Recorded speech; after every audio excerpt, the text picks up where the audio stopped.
புதுமை பெண் திட்டம், தமிழ் புதல்வன் திட்டம், தேவாலயம் புனரமைப்பு, கல்லறை தோட்டம், 13 மாவட்டங்களிலே உபதேசியா நல வாரியம், சிறுபான்மை பள்ளிகளுக்கு, கல்லூரிகளுக்கு பெர்மனன்ட் மைனாரிட்டி ஸ்டேட்டஸ் சர்டிபிகேட், கிறிஸ்துவ மகளிர் சுய உதவி குழுக்களுடைய விரிவாக்கம், தலித்து கிறிஸ்தவர்களுக்கு இடஒதுக்கீடு தீர்மானம் தந்து ஒன்றிய அரசுக்கு அழுத்தம் தருகின்ற தீர்மானம் என்று பல்வேறு வகையிலே நாம் கேட்ட கோரிக்கைகள் எல்லாம் நிறைவேற்றி கொண்டிருக்கிறார் நம்முடைய முதல்வர் அவர்கள்.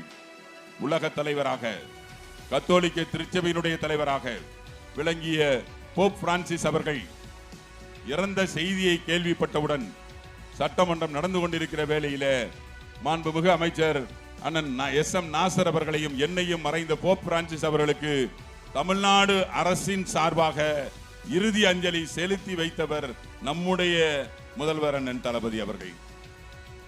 உலகம் முழுவதும் இருந்த எல்லா நாடுகளிலும் வந்தார்கள், இறுதி அஞ்சலி செலுத்தினார்கள். இந்தியாவில் இருக்கக்கூடிய 28 மாநிலங்களிலே தமிழகத்தில் இருந்து மட்டும்தான் அஞ்சலி செலுத்த சென்றோம் என்பதையும் நான் இந்த நேரத்தில் தெரிவித்துக் கொள்ள விரும்புகின்றேன்.